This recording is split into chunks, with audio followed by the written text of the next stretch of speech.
DWRB News FM 103.9. Ang himpilang magbibigay ng mga impormasyon sa larangan ng edukasyon, kalusugan, pangsakahan, kapaligiran, musika, natatanging kaalaman at mga pinakahuli at sariwang balita sa loob at labas ng bansa. DWRB News FM. Ang himpilang ikaw ang una. Ikaw ang una.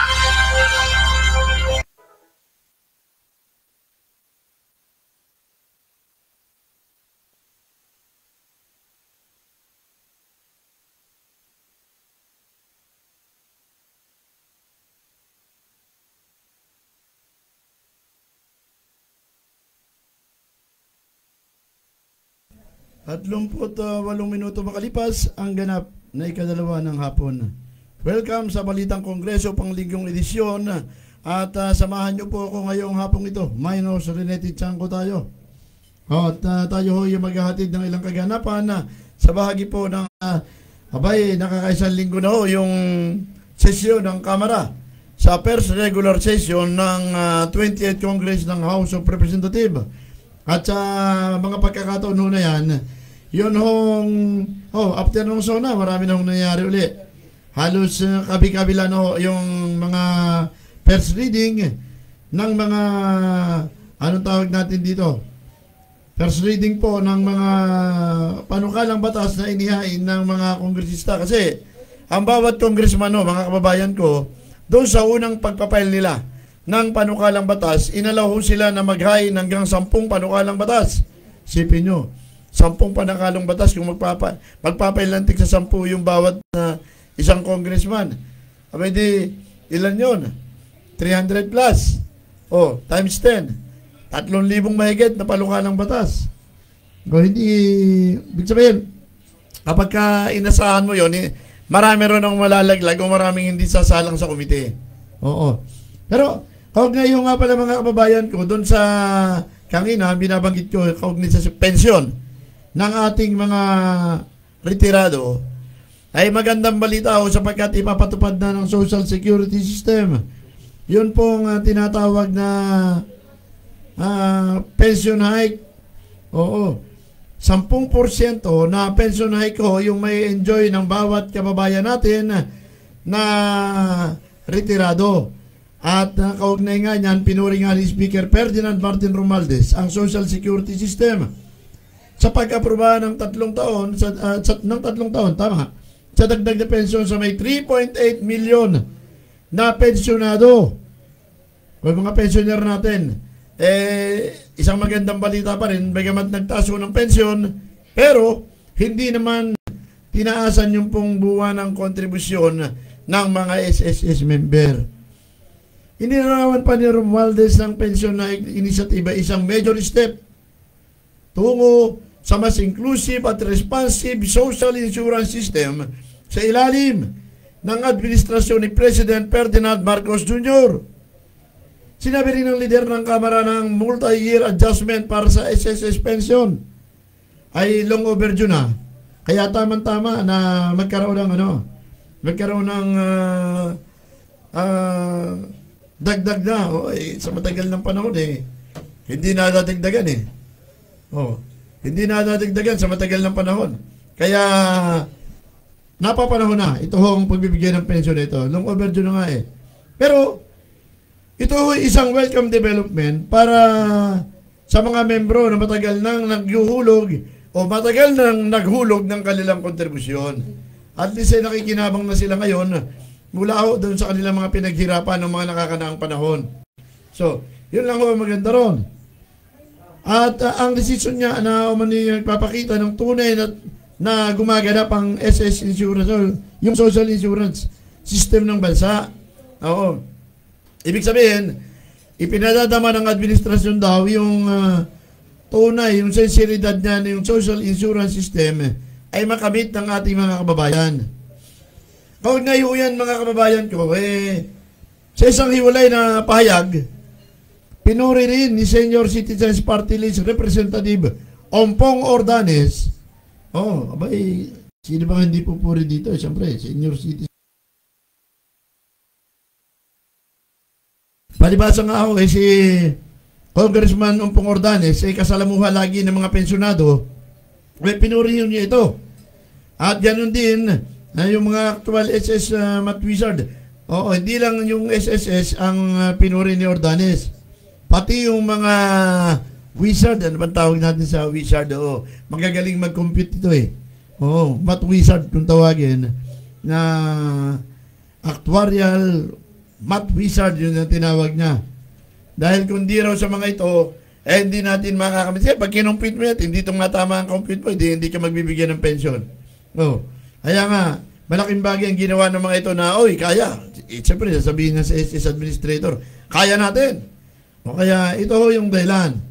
At para makamit niya yung inaasahang makatarungan at patas para sa mga retirado na bumibili ng napakamahal na gamot. Katulad nga ng binabanggit natin na yung mga pensionado, sa matagal na panahon, hindi naman tumataas yung pensyon eh. Sa kabilang banda, tumataas ang presyo ng bilihin. Tumataas ang presyo ng kanilang pang-maintenance na gamot. Pero nananatili ho yung laki ng pensyon na tinatanggap nila. So, tamang-tama ho ito. Dahil yun ho, ang 10% karagdagan ay malaking bagay na po. Sa ilalim ng Social Security Commission Resolution number 340 Series of 2025, ang retirement disability pensioner ay makakatanggap ng 10% annual increase sa kanilang monthly pension simula nito ngayong 2025 na ito at magpapatuloy ito hanggang sa 2027. So September 2025 na to ha. Abay next month na pala ito. Samantala ang mga survivor pensioner ay makakatanggap ng 5% annual hike sa parehong period. Oh.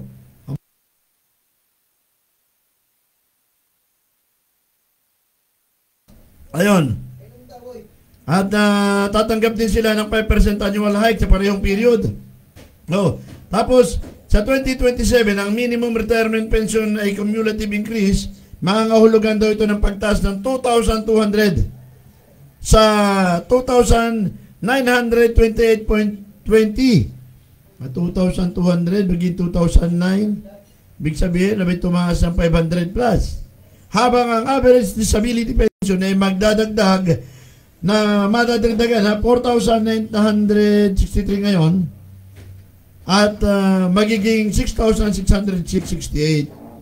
Ganon din ang maximum retirement pension ay tataas mula sa 22,137.25 habang magiging 29,000, 5,000 itataas.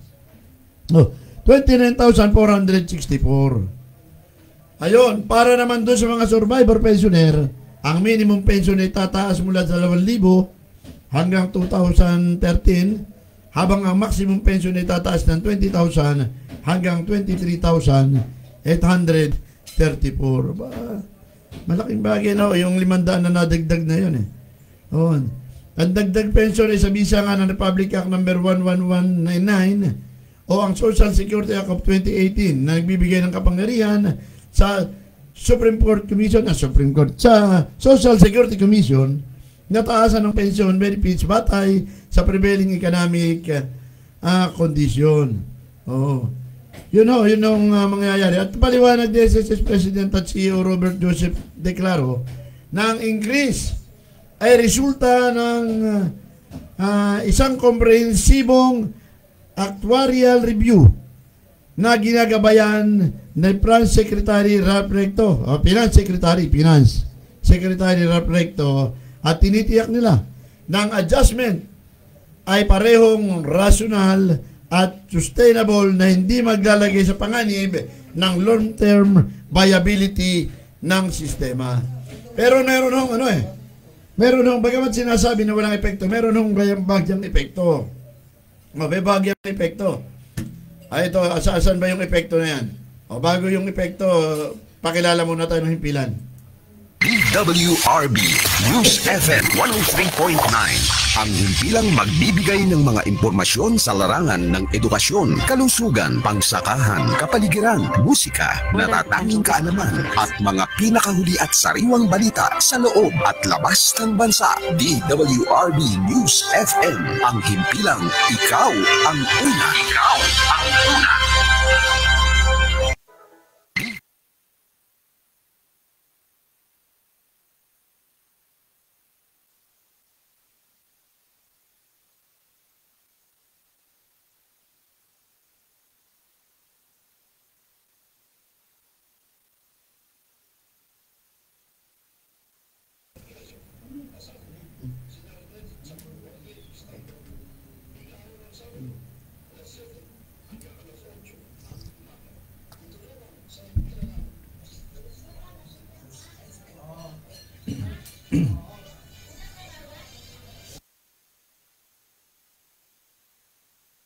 Ayan, ang binabanggit ko natin kanina mga kababayan ko, hindi makakapekto po doon sa viability ng sistema.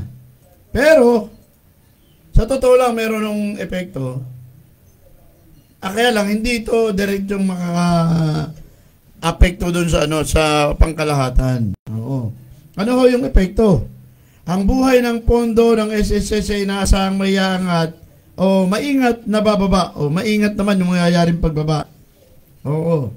Na mula 2053, dapat yung maximum ng pondo itatagal hanggang 2053. Tatagal ito ng 2049, yung viability. Pero, tiniyak ni Declaro sa publiko ng SSS ay pinagtatrabaho o magtatrabaho ng todo-todo upang muling maibalik ang longevity sa pamamagitan ng expanded coverage at improvement sa collection efficiency. So, yung pala naman. So, todong trabaho ang mangyayari. Yan. At, ibabalik daw yung longevity. Yan. Palalakasin ng collection efficiency. Samantala, kalisabay nito yung mapila si Speaker Romualdez sa Social Security System na isustain yung reforma. Ibig sabihin, gawing tuloy-tuloy yung ginagawang reforma sa kanilang tanggapan sa pamamagitan ng pagpapalakas ng collection effort. Kasi sa totoo lang, marami hong anong tawag dati dito, hindi ho regular na nagbabayad, lalo na yung mga employer, yung mga manggagawa. Kinakaltasan naman yan regular eh. Kapag kinaltasan na employer yan, wala magagawa yung manggagawa, nasa pay slip na lang nila yan. Pero, hindi maialis na minsan may mga employer na hindi ho nagre-remit ng kanilang mga obligasyon sa Social Security System. Oo. So, ito, dahil nga sa mga bagay niyan, meron ng kampanya din yung Social Security System na lahat ng mga hindi nakakabayad, pilit nila talagang sinisingil. Meron niyang umaabot sa punto na pinapasarado pa eh. Pinapadlock yung kumpanya kapag hindi ako nakakomply sa kanilang mga liabilities. Minsan nagkakaroon ng amnestia.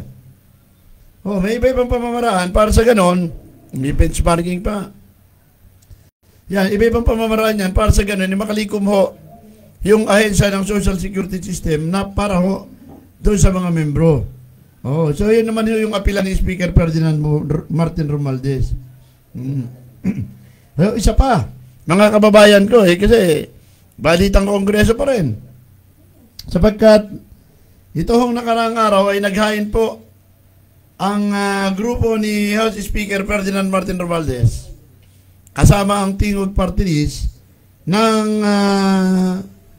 isang panukalang batas na makakatulong sa pagbibigay proteksyon doon sa tinatawag na mga public prosecutor. Sabi nga nito, muling inihain na ni Speaker Martin Romualdez yung panukalang batas na yan na nagbibigay ng buwan ng hazard pay para sa mga public prosecutor. Kasi hindi mo may kakalay, mga prosecutor naka-expose yan. Yung lagi nakalantad ho yan. Yung kanilang mga buhay ay nasa panganib, puno ng mga pagbabanta, pananakot, at iba pa ng iba humahantong dun sa pagpatay. Kasi nung nakakaraan, may mga ilang prosecutor na hindi malaman, pinapatay. Kasi nga, bahagi po yun ng kanilang pagtupad sa tungkulin. Sa ilalim po ng House Bill number 2664, makakatanggap ng 5,000 monthly hazard pay ang mga prosecutor sa paghawak ng mapanganib na assignment. Katulad ng inquest proceedings. Siyempre, pag pinasuhan mo isang kaso, ang isang tao, sasama ang loob nun sa prosecutor, bakit pini-inquest? Sa inquest proceedings, preliminary investigation. Tapos, yung prosecutor na mayroong hinahawakan matitinding kaso, katulad ng mga kasong kinakasangkot o sangkot yung terorismo. Illegal drugs, lalo na yon. At mga kaso na ang involved ay yung matitinding graft and korupsyon o graft and corrupt practices. At ilan pang kaso katulad ng money laundering at mga high risk offenses. So yun no, minsan matitindi yung natatamahan o nasasagasaan ng mga prosecutor kaya napag-iisipan sila, pinagbabantaan ng buhay. Minsan niya, hinahantong doon sa pinapatay sila. Tinatakot. Oh. Yun ang hazard pay na 5,000 nga pala sa ilalim ng panukala, exempted naman sa tax. Kasi kung kukuhanan mo pa naman ng tax yun, hazard pay na, may tax pa. Kawawa rin naman, ano? Binigyan din ni Speaker Romualdez sa isa ring abogado kasi alam ko, graduate ng UP itong si Speaker Romualdez At nagkataon na siya rin yung tumatayo bilang presidente ng Philippines Constitution Association of the Philippines o PhilConsa. At bilang abogado, alam niya ano yung nangyayari. Ano yung lagay ng mga prosecutor? Ito yung nagtutulak sa kanya para isulong ang panukalang batas na ito. At nakikita niya yung mahalagang papel ng mga private prosecutor. Saklaw din ako ng panukala yung mga prosecutor mula sa Department of Justice. Ibig nasa sa ilalim sa Department of Justice. At ano pa ba, yung funding daw dyan, yung sa implementation ng batas na yan, ay isasama roon sa pondo ng Department of Justice budget. Kasi ibig sabihin, madadagdagan din yung budget ng DOJ, kasi idadagdag siya at kabahagi ng General Appropriations Act. Bahagi rin ito na nire-reaffirm lang ng Estado yung tungkulin para i-maintain yung peace and order, protektahan ang buhay, kalayaan, ari-arian, at para i-promote ang general welfare o kabutihan ng lahat na ito yung pagdidiin pa po ni Speaker Romualdez. Ayun. Maliban dyan, marami pa akong mga panukalang batas kasi ang nakahain sa House of Representatives. At banggitin ko rin yung isang panukalang batas pala na inakda nitong si Congressman Emigdio Dino Tanwatco III. Ano hong panukalang batas ito? Nung nakaraan, dapat sana makakapanayan po natin itong tumatayo. Yung barangay captain po ng barangay Sampaloc, Tanay Rizal. Nagkataon na very busy yung mama. Nung isang Sabado sana natin kakapanayamin yun Nung nakaraang Sabado pa natin makakapanayam sana. Kaugnay nga dun sa isang panukalang batas na isinusulong ni Congressman Dino Tanwatco. Ang panukalang yan ay may kaugnayan dun sa pagkikreate ng isang barangay sa Tanay Rizal. Ano ho bang nilalaman ng creation ng barangay na yan? At bakit gano'n na lamang po yung tinitingnan yung panukalang ito? Kasi nga ho, mga kababayan ko, palibasa ay yung barangay sa kanilang nasasakupang Palok Tanay. Palibasa walang national law, walang legislation. Nag-i-exist siya bilang isang hiwalay na barangay. Minarapat ito si Congressman Dino Tanwatco sa pamamagitan ng House Bill number 670 na maghain ng isang panukala. Ito yung anak creating Santiago ay portion naman ng Tanay. Kaya nga sabi ko kanina, ito yung isang usapin doon. Ito yung usapin ng boundary. Boundary ay plebisito na dyan sa naturang lugar. Gagawin yung plebisito sa pamamagitan ng Komisyon ng Eleksyon ng Pamahalang Bayan ng Santa Maria, Laguna. Kasi dati na nag-upos ito. At yung dati Santa Maria, nakakausap natin yung mayor nila na abogado. Kaya lang, natalo yata sa eleksyon yung mayor nila na abogado. Itong nakaraan. So, plebisito. Tapos, hinihingi rin niya na yung barangay, mga barangay officials, yung incumbent appointed official ng barangay Madilay-Dilay, ay magpatuloy na manungkulan sa kanilang tungkulin until such time na yung successor o meron ng bagong successor sa pamamagitan ng eleksyon. O meron ng papalit.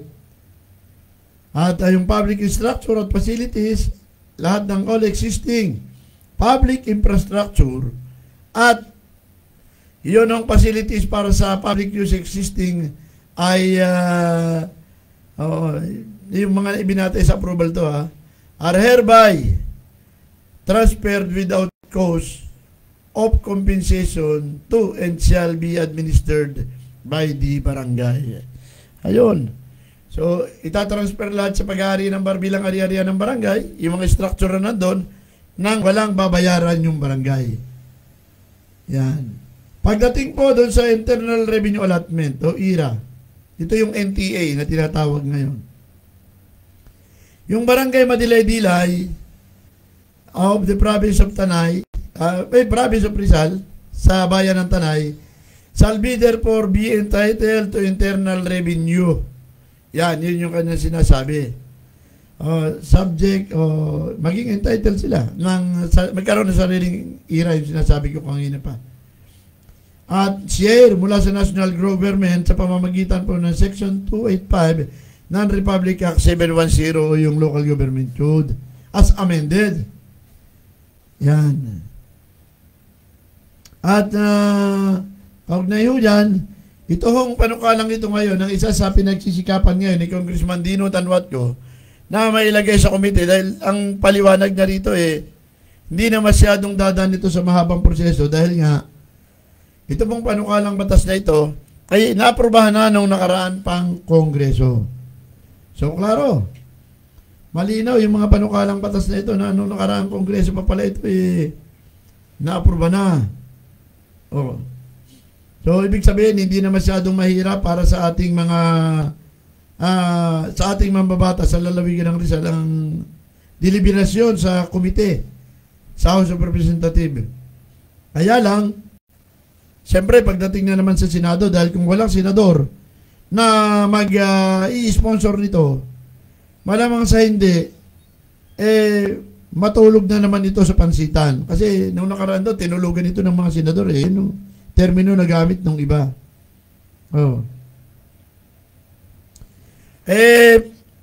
Dagdag pa. Balitang kongreso pa rin tayo. Yun ang kongreso kasi is composed of lower and upper house. Sa gawi ho ng Senado naman, meron din ng mga panukala na inihahain. At nagkataon, natawag ho ang ating atensyon doon po sa isang panukalang batas na inihain po nitong isang resolusyon na inihain po nitong ating dating kapatid sa hanap buhay at kasalukuyang Senador Erwin Tulfo. Naghain daw ito, paiimbestigahan daw niya yung nangyaring matinding pagbaha sa Puerto Princesa City dyan sa lalawigan ng Palawan. Bakit ho? Yun ang kanyang binabanggit mga kababayan ko ay na yung lalawigan ng Palawan, lalong-lalo na yung bahagi ng Puerto Princesa ay nakaranas ng malawakang pagbaha noong nakakaraang mga pagulan, bagyo at yung habagat. At ang nakakataka raw, hindi naman dating nakakaranas ng ganong baha yung Puerto Princesa ng ganong katitindi o kalalala. Batay sa kanilang mga findings, yun daw hong mga waterways o daluyan ng tubig ay tinayuan ng mga istruktura. Pambihira. Tinayuan ng mga building. Yung kasi ang mahirap sa iba. Pagkatabi ng ilog, hindi kinikilala na isment yung ilog. Parang dito sa Sitio Pantay.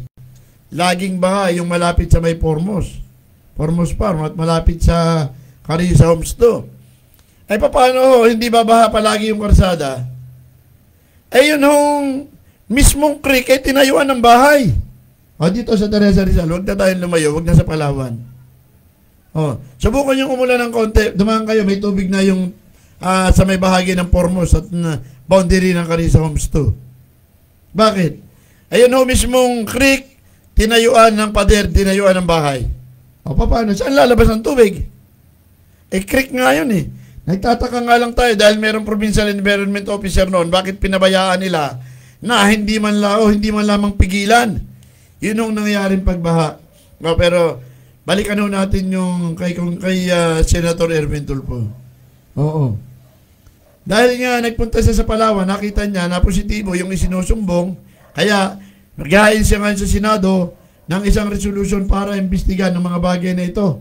At ang kanyang garantiya sa mga kababayan natin dyan sa lalawigan ng Palawan ay makakaasa raw mga Palawenyo na magkakaroon ng patas na investigasyon ang Senado tungkol sa issue ng paglalagay ng mga struktura dyan sa waterways ng Palawan o sa Puerto Princesa.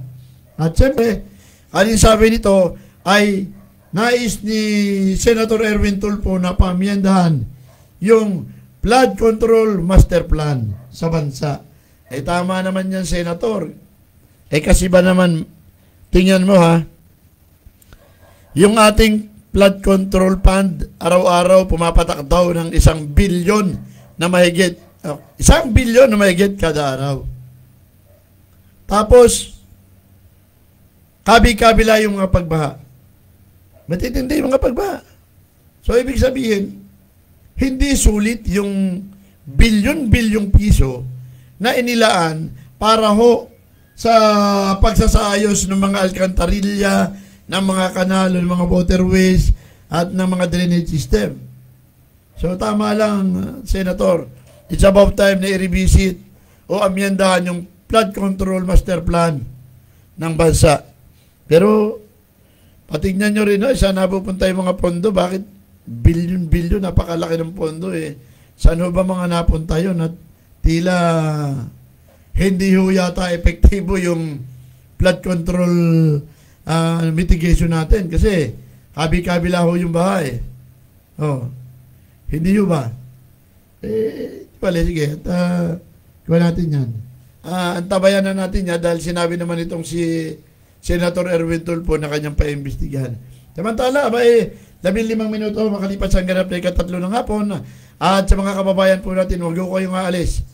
Ang Balitang Kongreso ay magbabalik matapos lamang ang pagkapakilala ng ating himpilan.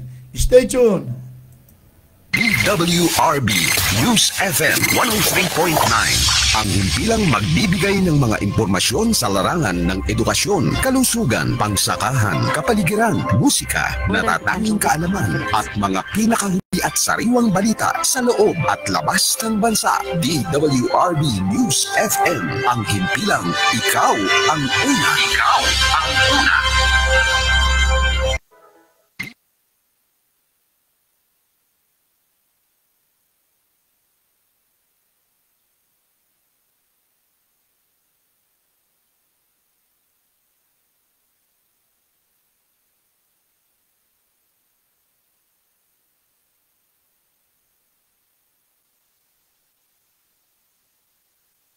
WRB News FM 103.9 ang himpilang magbibigay ng mga impormasyon sa larangan ng edukasyon, kalusugan, pangsakahan, kapaligiran, musika, natatanging kaalaman at mga pinakahuli at sariwang balita sa loob at labas ng bansa. DWRB News FM ang himpilang ikaw ang una. Ikaw ang una.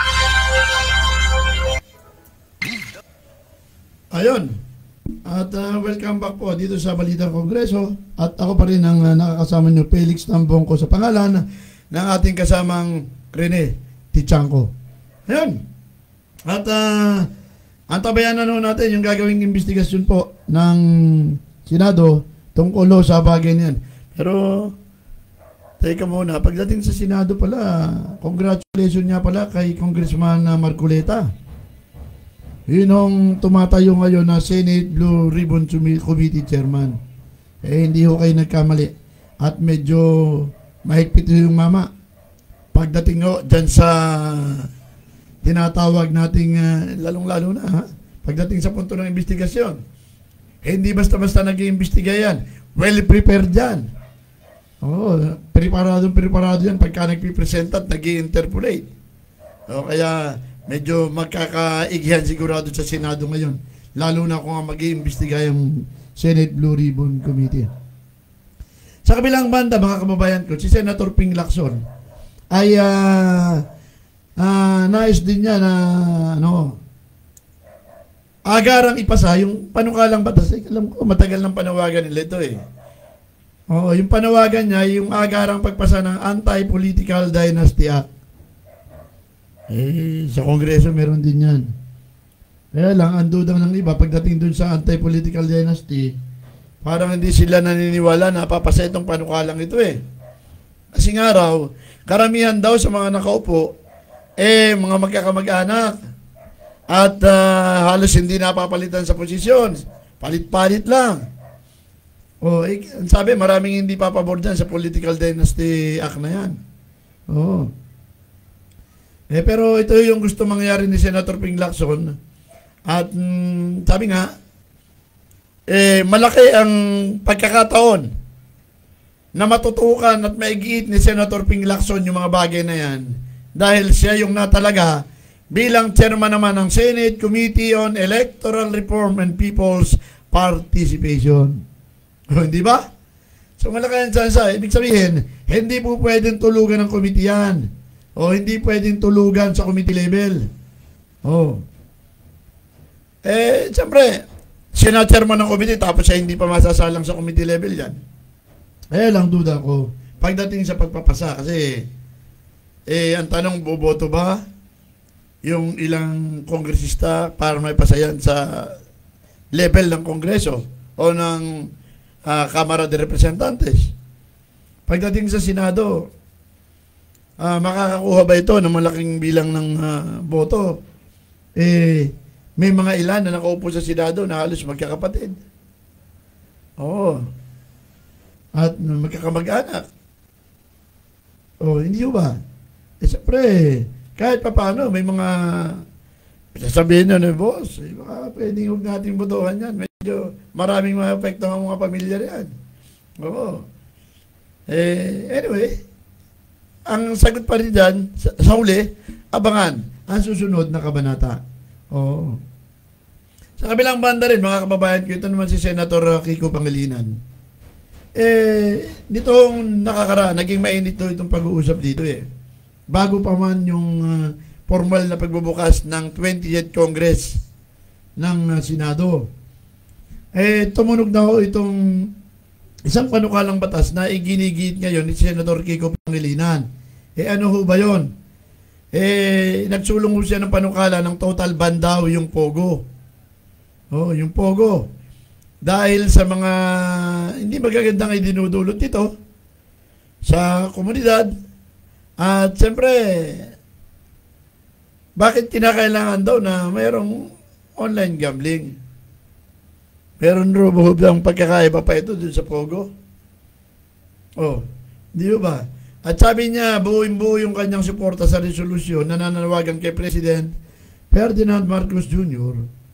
at sa Philippine Amusement and Gaming Corporation na agarang i-revoke ang lahat ng online gambling licenses. Ibig sabihin, lahat ng mga lisensya na ibinigay ng PAGCOR doon sa mga Pogo operators ay dapat daw i-cancelin agad-agad.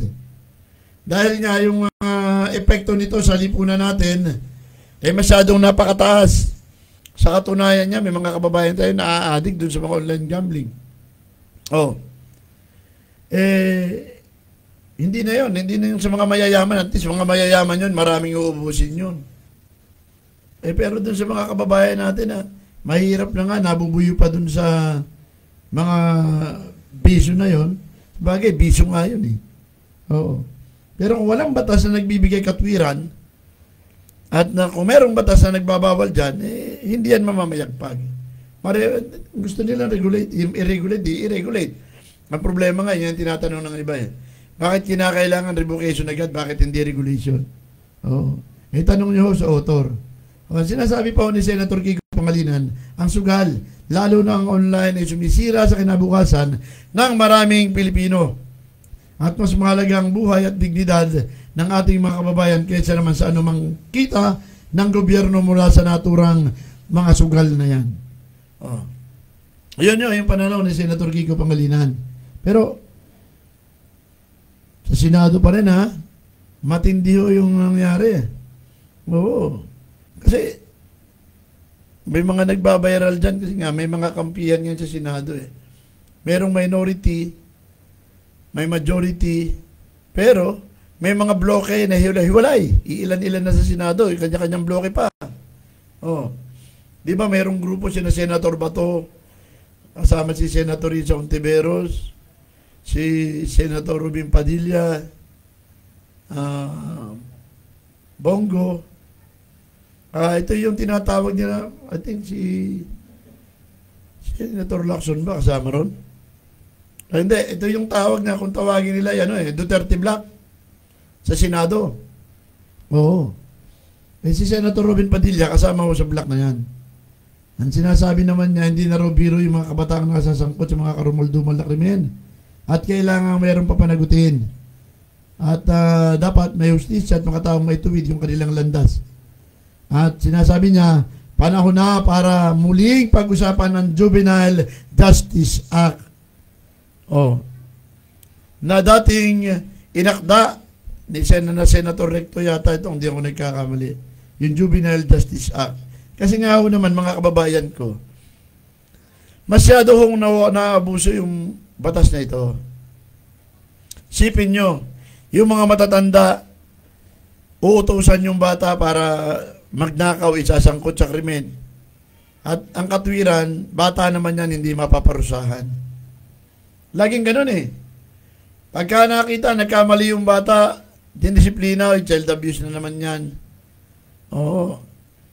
At gano'n na So, ang binabanggit dito, dapat panahon na raw para amyenda nito. Sa totoo lang, naabuso yung batas ako personally, paborable ako dito sa batas na ito yung Juvenile Justice Act na yan, yung amendment. At tingin natin, tama rin. Pero, katulad ng sinabi ko kanina, hindi ho nag-iisa itong Hindi ho nag-iisa itong si Senator, yung galit sa online. Kasi nga, marami siyang kakampi ngayon ang gustong itigil yung gambling. Kahit nga si Senator Pia Cayetano, hindi siya pabor sa gambling. Mga karamihan tutulo dun sa gambling, illegal gambling. At sabi natin nga, kahit nga si Senator Subiri, naglabas na rin ng mga pahayag kaugnay dyan, dati. At sabi niya, dapat matanggal na talaga yung online gambling na yan. Pero, sa kabilang banda, alam mo, meron akong isang hinahanga na senador Matagal kong nako-cover ito, ng congressman pa lang. Madalas yung kino-cover, yung mga activity nito. Madalas kong pinupuntahan yung mga press conference. At, ibig sabihin, palagi nating nakakatalamitan. Yan ay sa katauhan itong si Senator Alan Peter Kumpanyero Cayetano. Kasi, sabi ko nga, palibasa madalas natin ito na-interview noon, lalo na sa mga press con, meron din siyang ibang gustong gawin ngayon.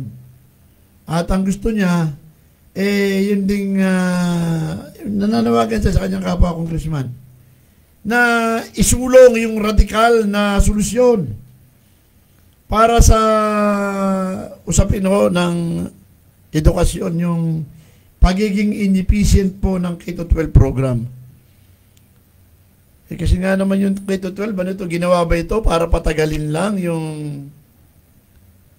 pag-aaral o gastos ng mga magulang sa pag-aaral ng kanilang mga anak? Kaya sabi niya, dapat magkaroon ng radikal na solusyon hinggil sa K-12 program na yan. At ang pinakamalaking bahagi raw ng bahaging yan, pumapatak doon sa pre-K-12 na during sa interpellation po sa Senado, iginit niya na mayroon talagang problema ito. Kasi nga naman, nag-interpolate siya dun sa ilang mga naging pahayag sa privilege speech naman nitong si Senator Bamakino. So, ayun pala yun. Interpolation Senator Alan Peter Kumpanyero Cayetano. In reaction doon po sa K-12 program ng pamahalaan. Pero magtanong ko kayo sa mga magulang, mas gusto nila wala na yung K-12 kasi lalo raw tumagal yung kanilang gastos. Lalo tumagal yung pag-aaral ng mga bata. Kaya nga sabi niya ni Cayetano, kailangan magkaroon ng mga radikal na solusyon. At ang kanyang panawagan ibalik yung full day school class o school hour. Kasi nga naman nung araw kami, nag-i-eskwela kami, maghapon ako kami noon eh. Kailan lang naman nauso yung nag-i-eskwela ka ng pang-umaga, pang-hapon. Eh, ang sinasabi nyo niya ron, dapat ibalik niya yung full day school hours. At unahin yung pondo ng edukasyon. Oh. Mas lakihan ito kaysa rin sa mga infrastructure. At i-integrate yung mga ilang programa ng TESDA sa senior high school para ma-improve yung K-12 graduate. Eh tama nga naman. Kasi sipin mo ha, kukuha ng grade 12. Tutukuyin doon anong kurso ang gusto mo pagkatapos mo. Tapos doon, ang isang option kapag ka nakagraduate ka ng grade 12, papasok ka ng TESDA. O kaya magtutuloy ka ng college kung may pera.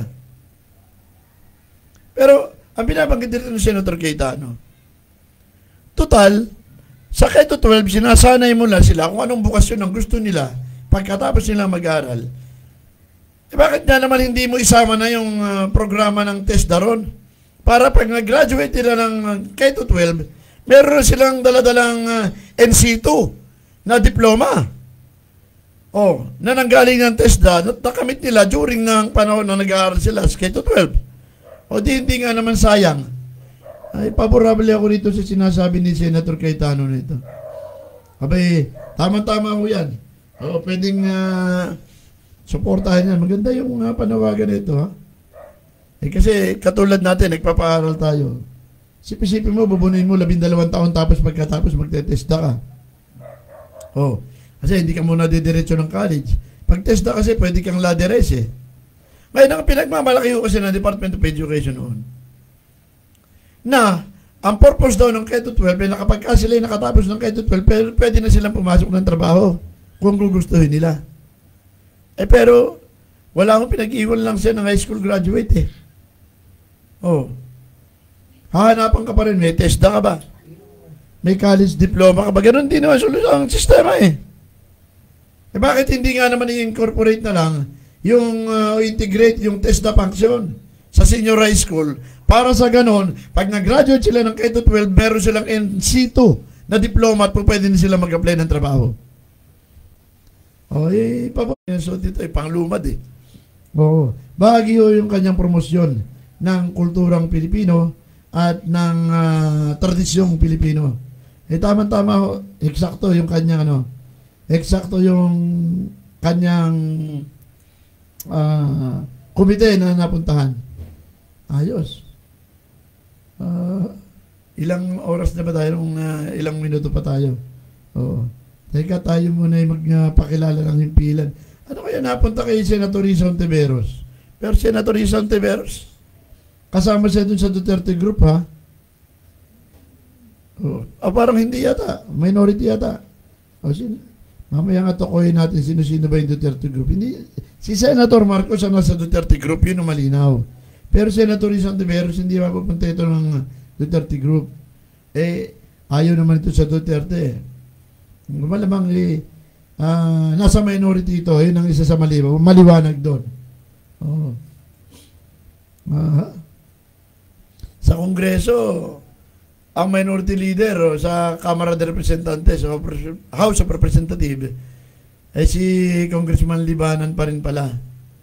Tapos si Porpis Party List Representative J.C. Avalos, dahil nasa minority rin, siya yung humawak ng chairman ng ethics. Medyo mahirap na komite yun, ha? Mahirap na komite. Paano mo babalansin yung hindi naman po pwede ang chairman ng committee ng ethics kukunin mo sa majority. Kalyado niya eh.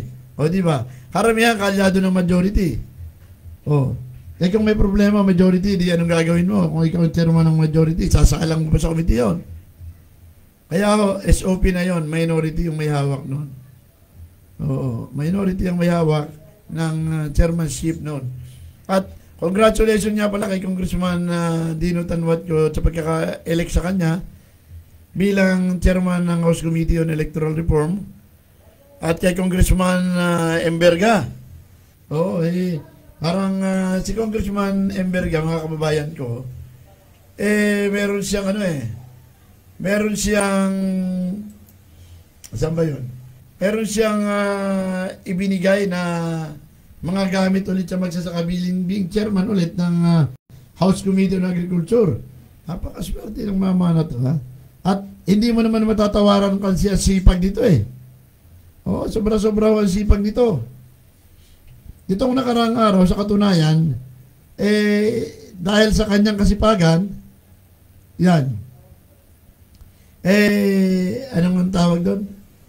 Parang saan ba napunta yun? Parang may nakita ko na sa kanya Oo, yung kay Congressman Markenberga. Hinahanap ko lang. Kasi tuloy-tuloy po ang ginagawang tulong at proteksyon nito sa hanay ng mga magsasaka. Sa katunayan, mga kababayan ko, kung maaalala nyo, dun sa tinatawag na investigasyon ng mga komite sa House of Representatives noon, natukoy yung mga rice hoarding, overpricing, smuggling, hindi lamang ng bigas, pati sibuyas at iba pang agricultural product. Hindi ba tatawanan sipag dito si Congressman Markenberga? At sa katunayan, being chairman of the House Committee on Agriculture, hindi naman napapabayaan niya yung kanyang distrito. Yung sakop ng kanyang distrito sa sa Quezon. Sa katunayan, nagkaroon na ng inaugurasyon. Yun yung warehouse na nagkakahalaga ng 5.96 million na pinagkaloob sa United Farmers Association dyan sa Tayabas, Quezon. Oo. At ito ay sa ilalim ng programang, anong tawag din ng programa na yan? Ilalim ng programang Rice Banner Program ng Department of Agriculture ng Region 4A. Yan ho yun, mga kababayan ko. Ito yung, si Congressman Markenberga, habang namimigay siya nung nasa inaugurasyon siya ng tinatawag na warehouse para sa mga magsasaka. Ito yung pinagkalooban na United Farmers Association ng Tayabas, Quezon. Nagkaroon din ng pamamahagi ng mga ayuda para sa iba't ibang samahan, mga magugulay. Yan. At kalinsabay din niya, nagpasalamat din ito si Congressman Markenberga kay President Ferdinand Marcos at sa Department of Agriculture dahil niya kahit papano nabigyan niya yung pangangailangan at kahilingan ng kanyang mga kababayang magsasaka dyan sa bahagi ng Tayabas, Quezon. Maging yun ang lokal na pamahalaan pinasalamatan ni Congressman Markenberga para doon sa ginawang pagdodonate naman ng local government unit kasi donasyon pala ng mayor at ng local government unit yun nung lupang pinagtayuan ng rice facility dyan sa bahagi ng Tayabas, Quezon. Melvin, meron pa akong isa kanina. Nakita mo ba? Hindi yan yung pamamahagi ni President Marcos, yung programa. Oo. Yung caravan ng Pangulo, hindi yan. Yung isang pinadala kong muli sa'yo. May isa pa. Tayo mo, balikan mo. Yung dalawa yung pinadala ko ito, luma na yan Hindi yan luma yan. Oo. Yung mga picture lang yon, maikli lang yon, yung mga picture na yan. Yung pinadala ko sa'yo. Ibalikan mo at makakita. Kasi patuloy po yung serbisyo caravan ni Pangulong Ferdinand Marcos Jr. At pagkakataong ito mga kababayan ko, sa Dubai ho, namahagi yung Pangulo.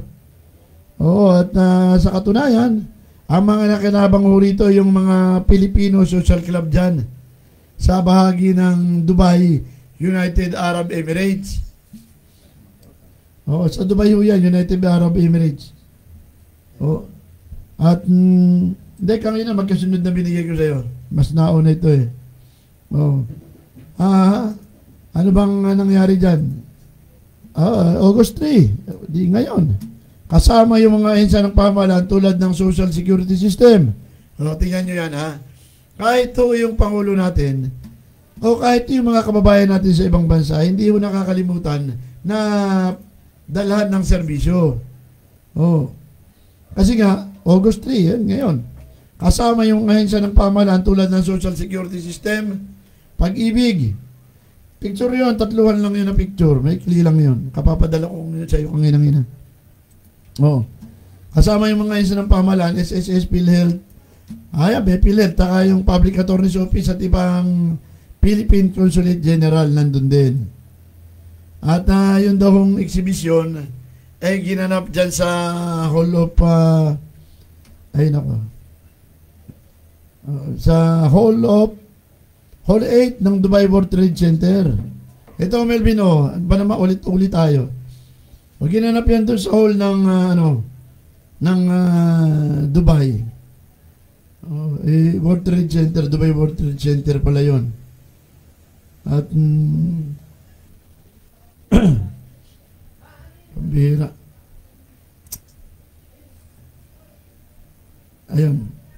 Dalawa yan eh. Ayun, mahirap ang walang stinger Dali, at tayo yung magpakilala muna ng himpilan.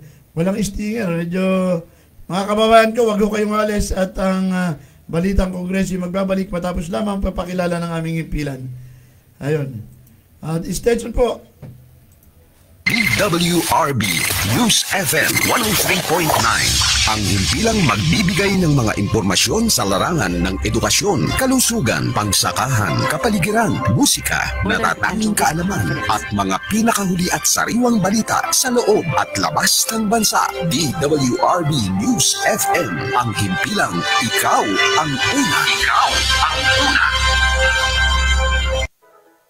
DWRB News FM 103.9 ang himpilang magbibigay ng mga impormasyon sa larangan ng edukasyon, kalusugan, pangsakahan, kapaligiran, musika, natatanging kaalaman at mga pinakahuli at sariwang balita sa loob at labas ng bansa. DWRB News FM ang himpilang ikaw ang una. Ikaw ang una. DWRB News FM 103.9 ang himpilang magbibigay ng mga impormasyon sa larangan ng edukasyon, kalusugan, pangsakahan, kapaligiran, musika, natatanging kaalaman at mga pinakahuli at sariwang balita sa loob at labas ng bansa. DWRB News FM ang himpilang ikaw ang una. Ikaw ang una.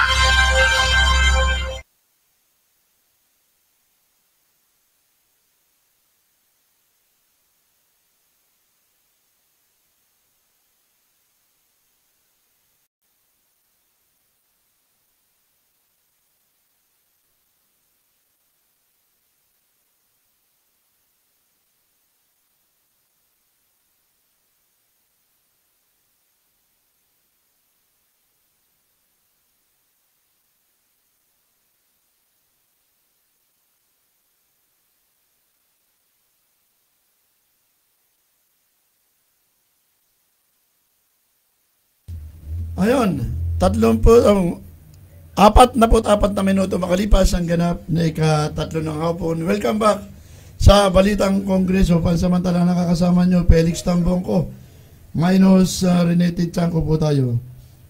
Majority Leader ng House of Representatives. Makikita kung yung isang congressman may alam talaga o wala eh. Meron namang ilang congressman, chismis lang ang alam. O ang iba naman nagbubutas ang upuan. Ang iba naman habang nagsesesyon, nakakalikot ng mga cellphone. Kung ano-anong pinapanood. Pangkaraniwan ho yun, hindi nawawala ho yun. Oo. Meron namang habang merong nagpi-privilege speech, nagchichismisan, walang pakialam. Wala lang. At ang karaniwang tanawin na makikita nyo sa House of Representatives, kapag may sesyon, kompleto yung attendance, ang tao iilang piraso lang. Pangkaraniwan, sana itong 28th Congress, baka hindi na ganoon. Baka kumpleto na dahil maraming mga bagong congressman. At ang iba, mga bagong nagbabalik. Pero, tingnan natin kung may mga magpapakita ng gilas. Oo. Merong isang congressista palang hinahanap ko Yung isang congressman na vlogger, yung kinatawan ng Kamanggagawa Party List.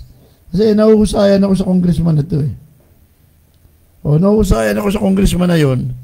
Pero vlogger At during the time ng campaign nag-comment nga ako dun sa kanyang isang vlog Sabi ko, Ang ganda ng kanyang mga sinasabi, ang ganda ng kanyang may thought. May sustansya yung kanyang mga sinasabi. May batayan. At kita mong pinag-aralan, ha? Pinag-aralan yung kanyang sinasabi. May batayan. Hindi mo may kakaila dahil nangyayari talaga. At kita mo magaling. Kaya lang, sinasamahan ng mura. May mga PI. Oo. Ay, yun lang sabi ko. Kung tatanggalin lang itong mga PI niya sa kanyang mga pagdating mo ng Kongreso, makakahatak ng maraming maraming ahanga sa batang yun. Yung kinatawan ng kamanggagawa party list. Sabi ko, maraming magagawang batas ito. Lalo na para sa mga manggagawa. Kasi pagdating mo sa mga manggagawa, isa sa pangunahing problema matagal lang pinapanawagan yung abolisyon. Yung pagbuwag ng tinatawag ng labor-only contracting. Pero hanggang ngayon, nandyan pa rin yung labor-only contracting. At lalo pang lumakas. Inamyendan, pero lalong lumakas. Kasi sa original na labor code, yung Republic Act 6715,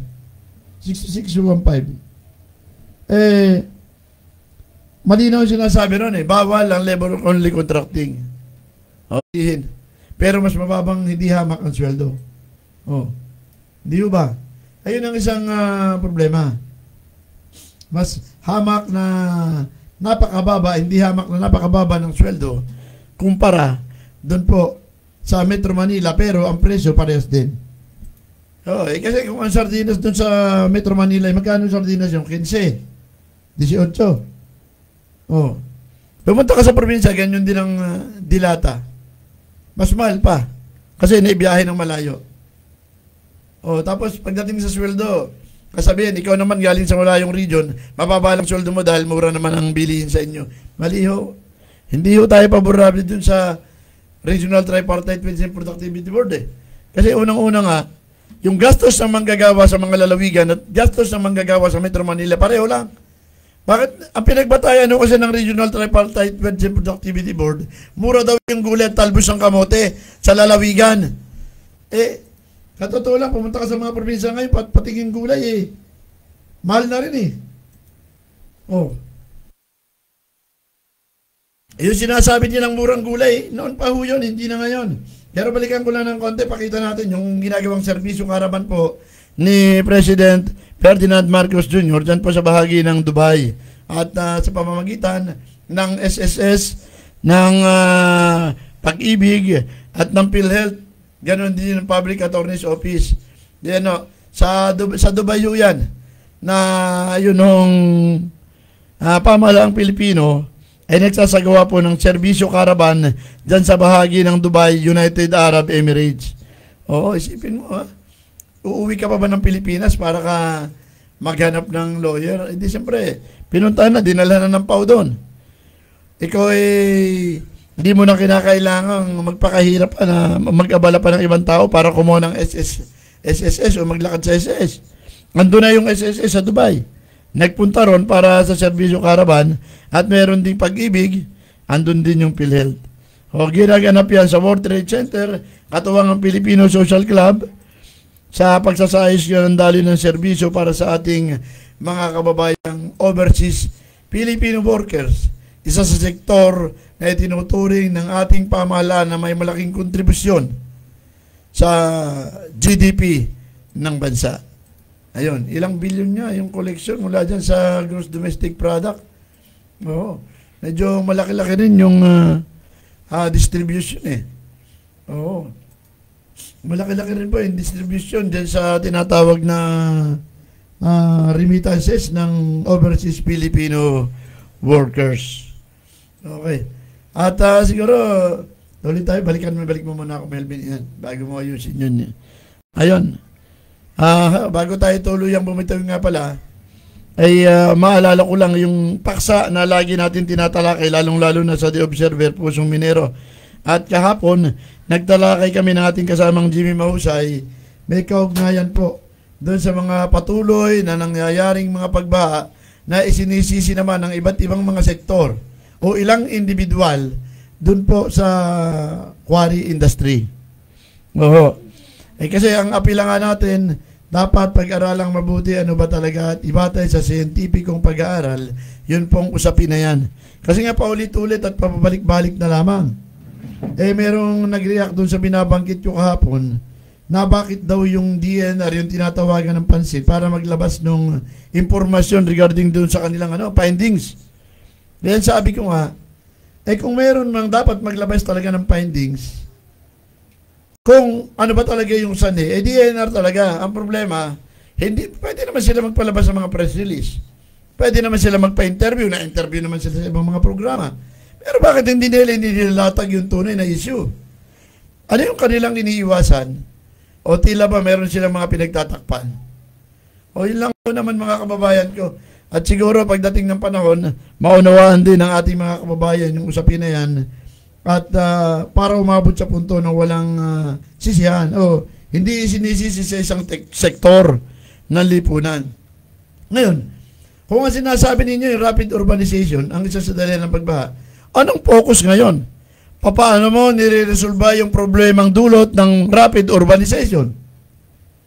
Kung ang sinasabi ninyo ay yung pagkakalbo ng protected area, anong solusyon na gagawin para yung paulit-ulit na sinasabi ninyo na problema dahil sa pagkakalbo ng kagubatan ng protected area at ng Sierra Madre, bakit hindi kayo gumawa ng solusyon?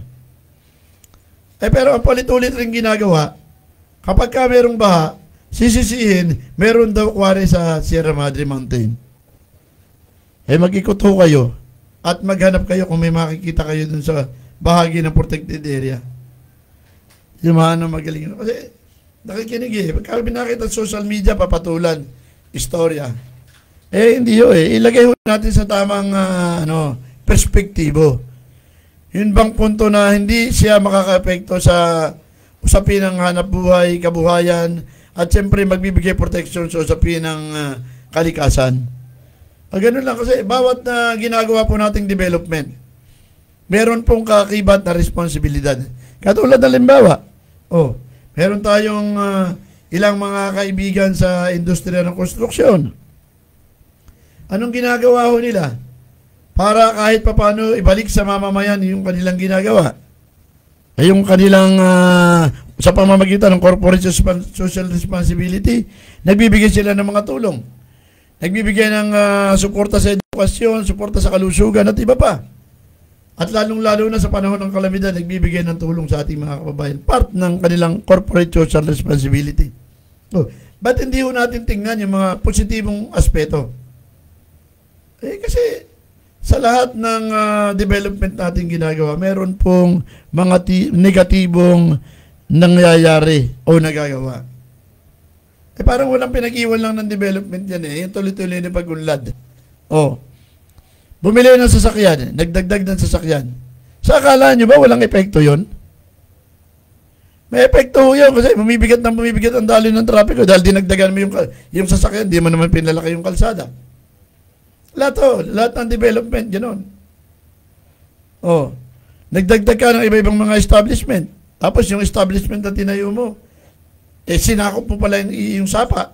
Sinakop mo yung mga alkantarilya. Sinakop mo yung waterways. Siyempre lahat ibig sabihin, sa lahat ng development at sa lahat ng mga nangyayari, lahat yun may dahilan. Pero wag mo nating isisi sa iilan yung mga pagpaan na nangyayari. Mismo yung Pangulo nagsabi, tanggapin natin na magtungo ito San Mateo, tanggapin natin, ayan epekto na ng climate change. Ay yung umiiral po na pagbabagong o mabilis na pagbabago ng klima ng panahon. At hindi lang Pilipinas ang nakakaranas niyan. Yan yung nararanasan sa iba't ibang bahagi ng mundo. Hindi lang talaga nawala yung kultura natin kapag merong nangyari, nagkaroon ng negatibong epekto, sisisihin agad. Sa halip na humanap ng solusyon at tingnan kung paano gagawa ng paraan. Hindi ba Director Egay Castillo, sir? Yung kaibigan natin na Director ng Mines and Geoscience Bureau na napakasipag din naman na mag-abiso kaugnay doon sa alin yung mga lugar na po pwedeng maepektuhan ng mga pagbaha. Lalong-lalo na ng panahon na panay-panay ang pagulan halos araw-araw may nakapost kaugnay doon sa mga highly susceptible at susceptible to flash flood and landslide. Malaking bagay po yun. Anyway, at sana ho, yung ginawa nating pagtalakay ngayon ay kahit pa paano meron hong tumimo sa ating mga kababayan. Kung hindi namin nabawasan inyong kalituhan, kahit pa paano ay naragdagan namin naman yung inyong mga bagay na dapat i-analisa o pag-isipan sa mga darating na araw. At hanggang sa muli po, ako po ang inyong lingkod, Felix Tambo, ko nagsasabi ng digdig na ito ay hindi natin minana sa ating mga magulang. Ito po ay inihiram lamang natin sa mga bata. Maraming salamat. Magandang hapon po sa inyong lahat. Mabuhay ang bansang Pilipinas. DWRB News FM 103.9 ang himpilang magbibigay ng mga impormasyon sa larangan ng edukasyon, kalusugan, pangsakahan, kapaligiran, musika, natatanging kaalaman at mga pinakahuli at sariwang balita sa loob at labas ng bansa. DWRB News FM ang himpilang ikaw ang una. Ikaw ang una.